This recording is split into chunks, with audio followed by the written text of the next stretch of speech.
Marlène, Marco et Jean-Claude, nous sommes très heureux de venir échanger avec toi sur ce thème qui est « Je ne le suis pas ». La référence se trouve dans Jean 1, verset 19 à 27. Je ne le suis pas. Jean 1, verset 19 à 27. Je pense que tu as trouvé la page, puisque à la fin de la causerie précédente, je t'ai donné la référence. Avant d'aborder le thème, prions. Notre Seigneur et notre Dieu, nous voici encore devant toi pour te louer, te bénir, te salmodier. Et puisque tu as dit que nous devons te glorifier dans nos corps, nous voulons savoir ce que tu attends de nous précisément. Alors cet esprit, merci de nous conduire dans toute la vérité. Merci de nous entourer et de nous fortifier. Merci de faire voler en éclats tout ce que nous avons comme hérésie, erreur. Aide-nous à reconnaître la vérité. Fais-nous du bien comme bon te semble, Seigneur. Nous t'avons prié au nom de Jésus et pour ta gloire éternelle. Amen. Rappelle-toi, nous avons vu ensemble que Jean-Baptiste était dans le désert, il prêchait. Le message, c'était « Repentez-vous, car le royaume des cieux est proche ». Aujourd'hui, moi je te dis « Repentez-vous, car le royaume des cieux est proche ». C'est le même message. Il n'y a pas d'autre message que celui-ci. D'accord? Alors, des personnes étaient émerveillées. Des personnes venaient l'entendre. Et à travers ce message, Dieu interpellait les humains en leur disant qu'il est temps de changer de conduite. Vois-tu, beaucoup de personnes déclarent, c'est croire Seigneur Jésus, tu es sauvé. Ce n'est pas suffisant. Avant de croire Seigneur Jésus, il faut commencer par te repentir. C'était ça le message. Ensuite, nous avons été au livre de Malachie, qui nous indique que Dieu enverrait Élie pour ramener le cœur des pères aux enfants et le cœur des enfants aux pères, c'est-à-dire l'unité. Le message prôné, c'est l'unité entre les enfants. Donc, nous, créatures, et le Père, c'est Dieu. C'est ça le message. Pourquoi il y a inimitié? Pourquoi y a-t-il conflit entre Dieu et nous? C'est parce que nous posons des actes qui sont contraires à sa parole. Voilà.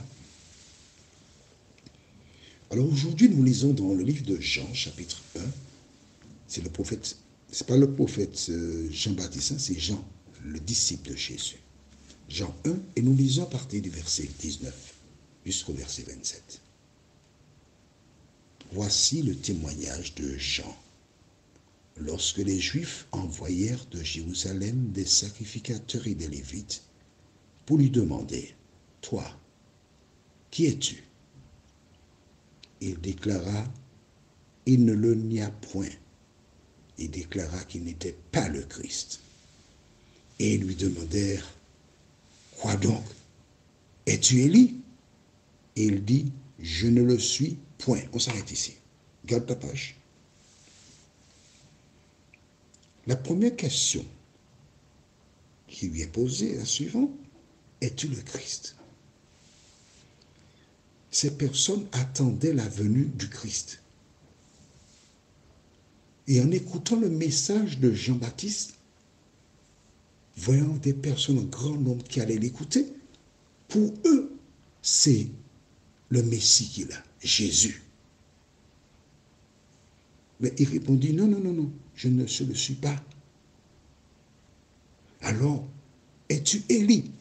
Tu te rappelles, nous avons vu précédemment dans Malachie 4, versets 5 et 6, je vous enverrai Élie. Donc pour eux, ils attendent le Messie, voici dans l'ordre, hein, le Messie et Élie. Mais Jean-Baptiste répondit, je ne le suis pas. Toi qui m'écoutes, qui attends-tu? Attends-tu Jésus? Si tu me dis oui, est-ce que ta vie est conforme à la parole de Jésus? Dis-moi. Bon, pendant que tu réfléchis, verset 21, et ils lui demandèrent, quoi donc? Pardon, et il dit, verset 22, pardon, es-tu le prophète? Et il répondit non. Il lui dit alors, qui es-tu? Afin que nous donnions une réponse à ceux qui nous ont envoyés. Que dis-tu de toi-même? Ces personnes qui sont venues avaient été certainement envoyées par les sacrificateurs. Parce qu'ils avaient toute une organisation. Et quand ils entendirent le message de Jean-Baptiste, quand ils virent des gens répondre en masse, ils ont été interpellés. Ils réalisaient que c'était quelque chose d'inhabituel, de surnaturel. Ils n'ont pas été en mesure de connaître qui est cette personne. Mais ils savent que le Messie doit venir. Élie est peut-être un prophète. Donc, ils vont déléguer des huissiers pour se renseigner sur l'identité de cet homme. Et ils attendent avec impatience la réponse. Hein? Parce qu'il faut qu'on sache ce qu'on fait. Il faut qu'on sache où on va, comment s'organiser.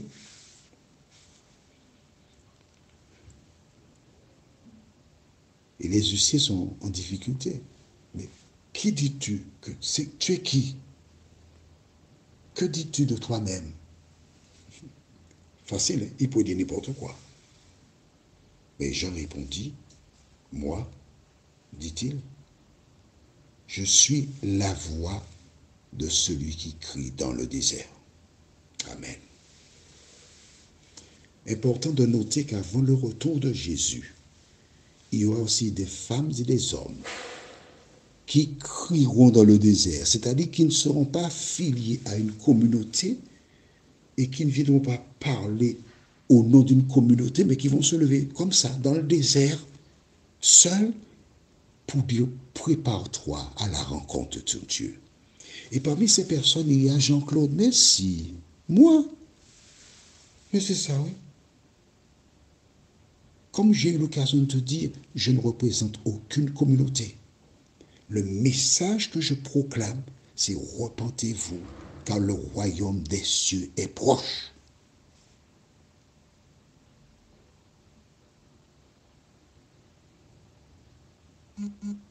Et il le dit lui-même, au verset 23 et 24.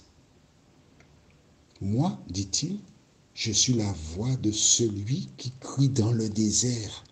Aplanissez le chemin du Seigneur, comme a dit Ésaïe le prophète. Je te dis, prépare-toi à la rencontre de ton Dieu. Verset, nous continuons. Ceux qui avaient été envoyés étaient des pharisiens. Ils lui firent encore cette question. Pourquoi donc baptises-tu si tu n'es pas le Christ, ni Élie, ni le prophète? Parce que selon ces hommes, les pharisiens, seul le Christ, Élie et les prophètes pourraient baptiser. Alors, par quelle autorité que tu fais cela? C'est intéressant. La Bible nous indique que ceux qui sont appelés par Dieu et qui n'appartiennent pas à une communauté ont le pouvoir de baptiser aussi. Mais en ce qui me concerne, je ne manquerai pas de diriger les personnes. Quand je dis diriger, je m'entends. Nous étudierons la parole, et la parole indiquera là où ces personnes devront se rendre pour être baptisées. Mais maintenant, si nous sommes dans une période de cacophonie, de persécution, où il n'y a aucune possibilité pour que l'institution divine établie par Dieu soit en mesure d'intervenir, alors là, il n'y a aucun souci. Mais aussi longtemps qu'il est possible la personne devra se trouver dans la maison du Seigneur. Bon, verset 26, Jean leur répondit, moi, je baptise d'eau, mais au milieu de vous, il y a quelqu'un que vous ne connaissez pas. C'est celui qui vient après moi et qui est au-dessus de moi. Je ne suis pas digne de délier la courroie de ses souliers. Amen.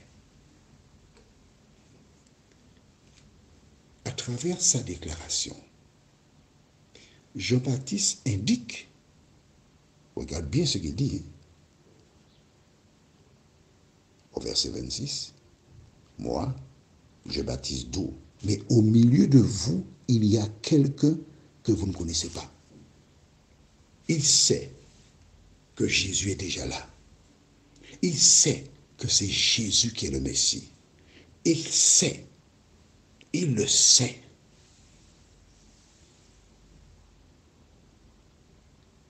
Et il reconnaît qu'il n'est pas dit même de délier les courroies de ses chaussures. Toi qui m'entends là, sais-tu que Jésus revient? Es-tu prêt pour son avènement? Prions. Notre Seigneur et notre Dieu, merci pour la parole. Merci pour le bonheur de comprendre totalement ce que tu nous dis, ce qui est écrit. Nous n'avons pas besoin de personne pour nous éclairer. Car cet esprit, tu fais ton œuvre à merveille. Merci de continuer de nous éclairer.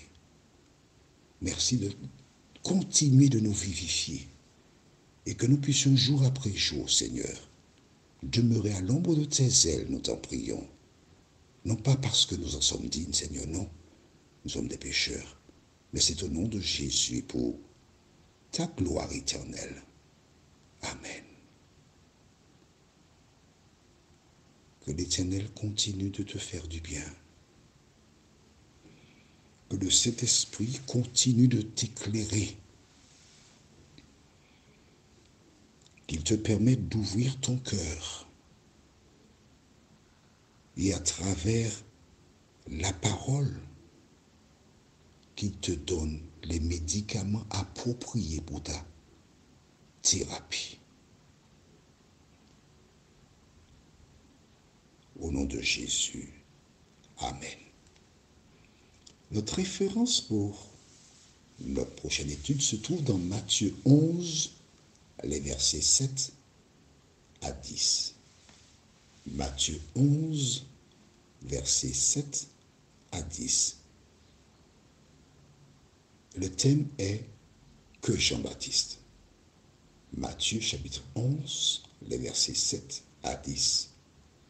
Il me tarde de te retrouver afin de continuer avec toi à découvrir toute la beauté de la parole de Dieu.